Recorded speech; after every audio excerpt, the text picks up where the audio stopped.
Edition International.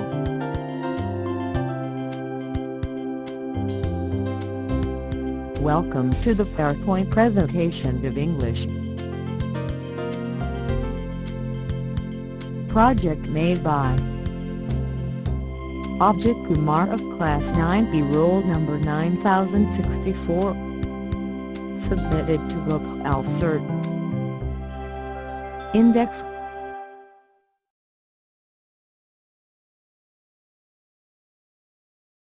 Acknowledgement.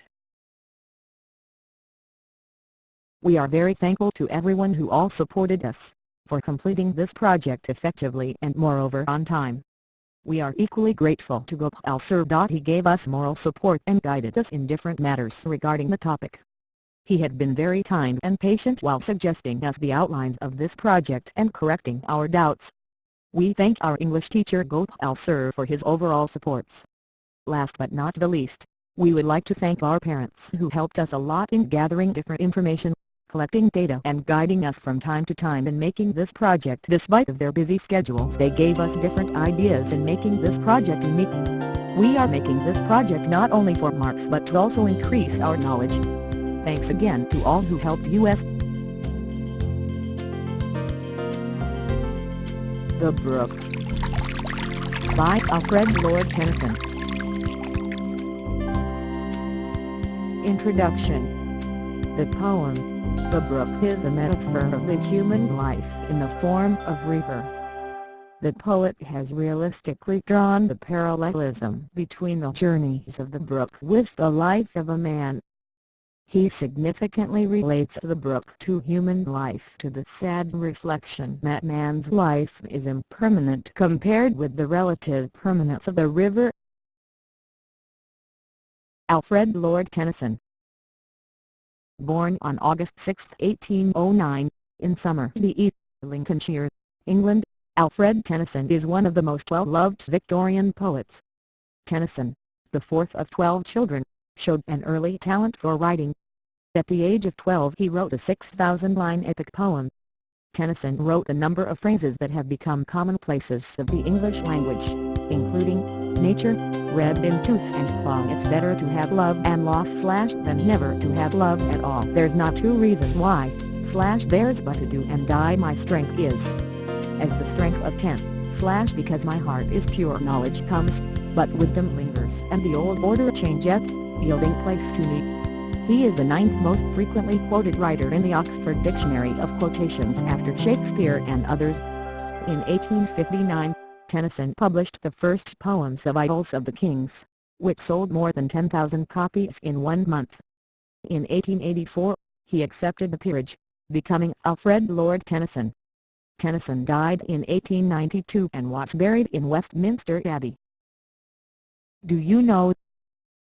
Tennyson was extremely nearsighted. He had trouble even seeing to eat without the aid of a monocle. Would compose most of his work in head. Would only write them down. That was the urging of others.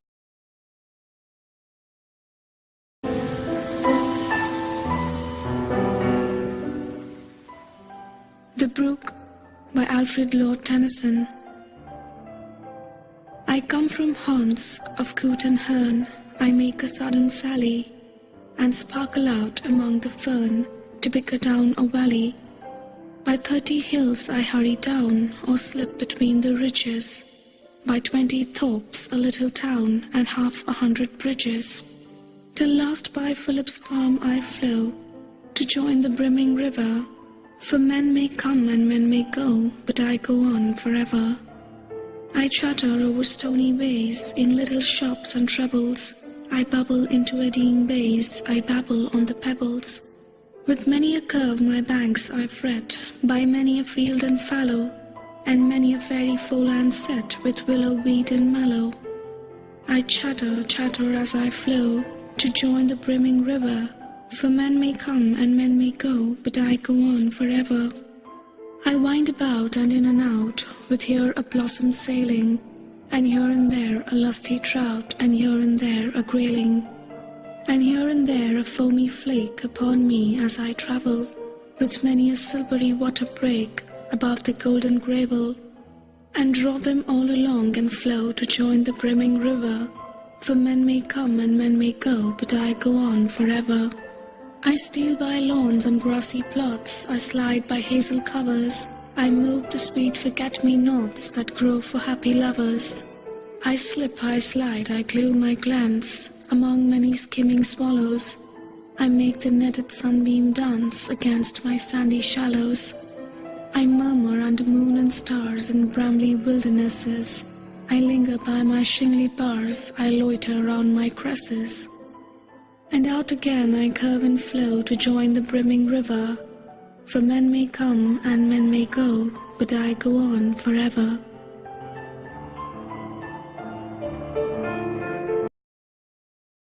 Summary. The Brook is an example of Tennyson's exquisite versification.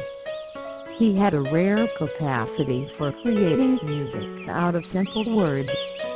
Tennyson makes the Brook narrate its history, the history of its origin, its meandering and uneven journey through forest and hills and open spaces until it joins the brimming river.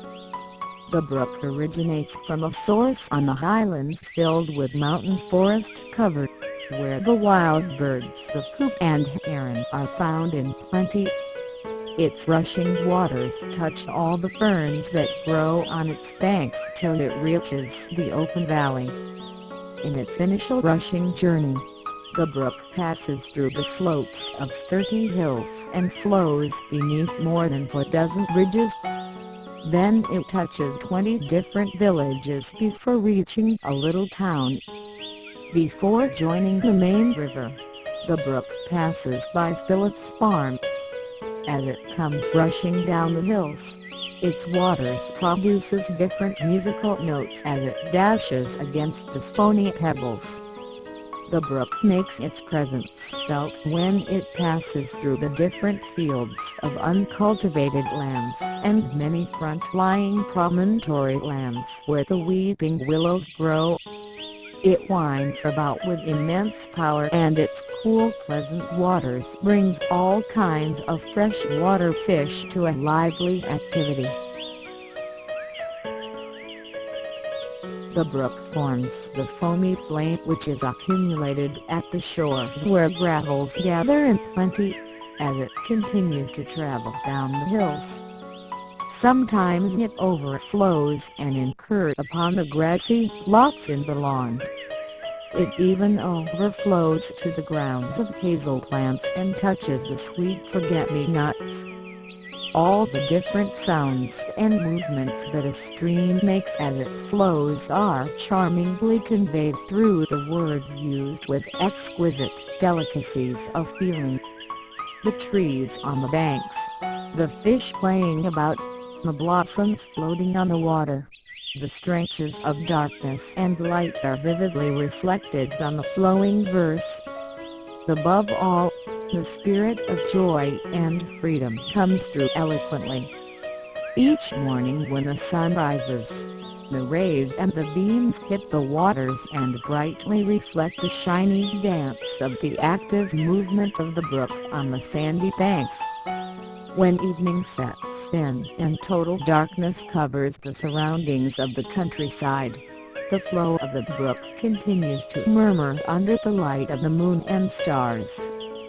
The effect of the Brook on the shores in the daytime is as much as in the night. Tennyson significantly relates the Brook to human life, to the sad reflection that man's life is impermanent compared with the relative permanence of the river. Men may come and men may go, but I go on forever. The Brook. Coot. Heron. Forget-me-not flower. Railing. Lusty trout. Word meanings. Haunts means places frequently visited by. Coot means a type of water bird with a white spot on the forehead. Heron means heron.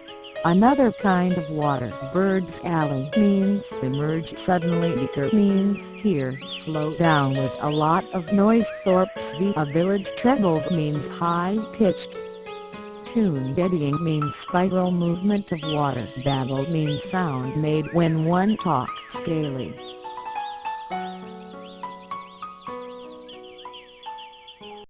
Fallow means land left uncultivated to regain fertility. Foreland means piece of land that extends into the sea. Mellow means plant with hairy stems and leaves and pink, white or purple flowers. Lusty trout means a big freshwater fish. Grayling means another type of fish. Hazel means a small tree or bush with edible nuts. Forget-me-nots means the type of flower. Shingly means covered with small rounded pebbles. Cresses means pungent leaf plant like the cabbage. Literary devices. Refrain: for men may come and men may go, but I go on forever. Pairs of rhyming words: turn, fern, alley, valley, down, town. Bridges, bridges, float, go, river, weather. Waves, bass, trebles, pebbles, fret, set, shallow, mellow, float, go, river, weather. Out, trout, sailing, grayling, flame, break, travel, gravel, flow, go, river, weather. Plots, forget-me-nots, covers, lovers, glance, dance, swallows, shallows, stars, bars, wildernesses, cresses, float, go, river, feather. Onomatopoeia, chatter and murmur. Personification by make the netted sunbeam dance. I murmur under moon and stars. Repetition, chatter chatter. Alliteration. The Suddens alley. Hillside hurry. 20 ropes. Phillips farm. I float. Babble on the pebbles. The field and fallow. A fairy foreland. With willow weed and mellow. A foamy flake. Golden gravel. I slip, I slide, I gloom, I glance. Steaming swallows. Sandy shallows. Murmur under moon. Conclusion. The poet has realistically drawn the parallelism between the journey of the brook with the life of a man. The poet says, as in the childhood, a child is very agile, energetic and lively, like that only the brook in the beginning stage of its life is very powerful, enhancing, and it keeps on flowing with a great rush and enthusiasm throughout its life. It falls from great heights and meanders around the wavy path, and when it approaches unplaned it becomes very slow and continues to flow eternally. Like the brook, a man toward the end of his life, he becomes slow in his moves and ultimately meets the horns of death, and the brook also emerges with its final destination, but it never ends to float. Once again, thanking to all my teachers, parents and friends for motivating and supporting for making this beautiful project. Thanking you. The end.